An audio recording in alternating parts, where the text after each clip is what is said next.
Mesdames et Messieurs les directeurs généraux, directeurs centraux, directeurs et chefs de service, Messieurs les officiers généraux, officiers supérieurs, officiers, sous-officiers et militaires du rang, honorables chefs traditionnels, distingués chefs religieux, heureux invités, Mesdames et Messieurs. Mes chers collègues, qu'est-ce que le temps passe vite. Ainsi donc, nous voici à la fin de notre mandat de député de la nation. Nous voici déjà, Monsieur le Président, à quelques jours de notre mise en chômage collectif. Monsieur le Président, vous pouvez imaginer notre peine. Et pourtant, comme vous pouvez le constater, loin de s'apitoyer sur leur sort, les députés arborent ce matin, avec leurs apparats, un sourire éclatant et font preuve d'un optimisme débordant. Monsieur le Président, s'ils ont ainsi le cœur joyeux, c'est parce que 5 ans durant, ils ont bien travaillé, bien accompli leur mission, le cœur toujours à l'ouvrage. S'ils sont encore plus joyeux, c'est qu'ils sont heureux de recevoir pour la première fois dans cette enceinte et au même moment deux illustres personnalités, à savoir le premier magistrat en exercice de notre pays, le président de la République, son Excellence Alassane Ouattara,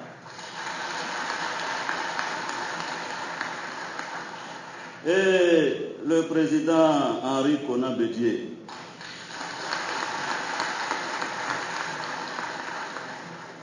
Donc, Monsieur le Président, il faut se souvenir qu'il m'a précédé au perchoir, ici même.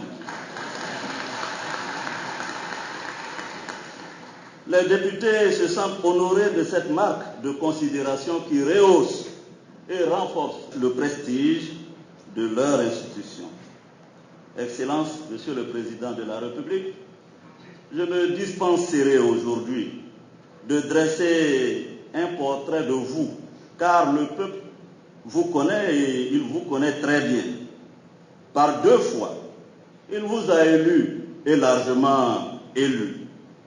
Et vous incarnez au plus haut point la légitimité que peut seule conférer l'onction populaire.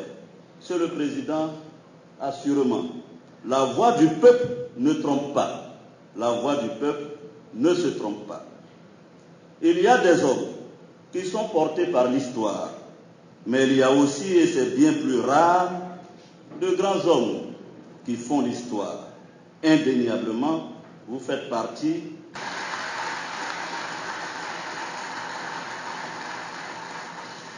C'est pourquoi, irrésistiblement, votre présence me rappelle celle de Félix Houphouët-Boigny, qui prononça ici même, le 7 août 1960, ces paroles fondatrices, restées historiquement gravées dans nos annales, et je cite: « Voici arrivé pour toi, ô mon pays bien-aimé, l'heure tant attendue où ton destin t'appartient. » Et le président Félix Houphouët-Boigny d'ajouter: « En vertu des droits inaliénables qu'a tout peuple de disposer de lui-même, et en ce jour béni du 7 août 1960, je proclame solennellement l'indépendance de la Côte d'Ivoire. » Fin de citation. Monsieur le Président, vous êtes le 3e président en exercice à prendre la parole en ce lieu sacré de la démocratie. Le président Félix Houphouët-Boigny le 7 août 1960 et le 25 novembre 1965. Le président Henri Konan Bédié le 22 décembre 1999. Monsieur le Président, si j'ai fait ce rappel, c'est à la fois pour montrer et démontrer qu'il existe une affinité spirituelle et une continuité historique entre Félix Houphouët-Boigny, le président fondateur, et Alassane Ouattara, le président réformateur. Comme pour souligner que dans les moments cruciaux qui engagent l'avenir de la nation, c'est la tribune de notre Assemblée qui est choisie comme lieu de prédilection pour s'adresser solennellement au peuple. Que vous ayez choisi cette tribune, Monsieur le Président, témoigne du fait que vous avez la conviction que notre institution est en capacité d'accomplir précisément sa mission et d'assumer pleinement ses responsabilités quand notre pays est confronté à des enjeux majeurs qui engagent l'avenir de la nation. Chers collègues, députés, le Président nous parlera immanquablement du projet de la nouvelle constitution de la Troisième République à venir. Et il en parlera comme il a coutume de le faire, avec sérénité, clarté, limpidité et détermination. En effet, les accords de Lina Marcoussis et leur adoubement par la résolution 1664 des Nations Unies l'y engagent et l'actuelle constitution l'y autorise. Monsieur le Président, au nom des députés, comme en mon nom propre, j'exprime ici avec force que nous aussi, nous vous apportons notre soutien le plus ferme pour conduire à son terme cette réforme si importante pour l'avenir de notre pays. Le temps est venu de faire preuve d'une audace dans les réformes et de laisser derrière nous les hésitations et autres procrastinations qui sont autant de freins à notre évolution. Monsieur le Président, un mot encore, si vous me le permettez, j'en aurai fini. Je vous invite à regarder cette image derrière nous. Elle représente, comme vous le constatez, un majestueux éléphant, la trompe dressée qui barille. Et c'est le président Bédié qui me l'aura appris. Quand l'éléphant barille dans la forêt, tout le monde l'entend.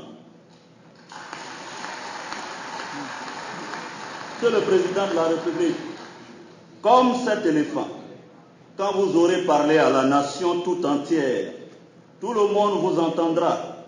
Et je suis persuadé que même les plus récalcitrants vous entendront, vous comprendront et adhéreront. Je ne souhaite pas différer plus longtemps ce moment exceptionnel que vous attendez tous. Mais avant, il ne me reste, dans la circonstance actuelle, qu'à prononcer la formule sacramentale de l'ouverture de la session et d'inviter le président de la République pour son intervention. Ainsi, Excellences, Mesdames et Messieurs, conformément aux dispositions de l'article 62, alinéa 3 de la Constitution et de l'article 2, alinéa 6 et 7 du règlement de l'Assemblée nationale, je déclare ouverte la deuxième session ordinaire de l'année 2016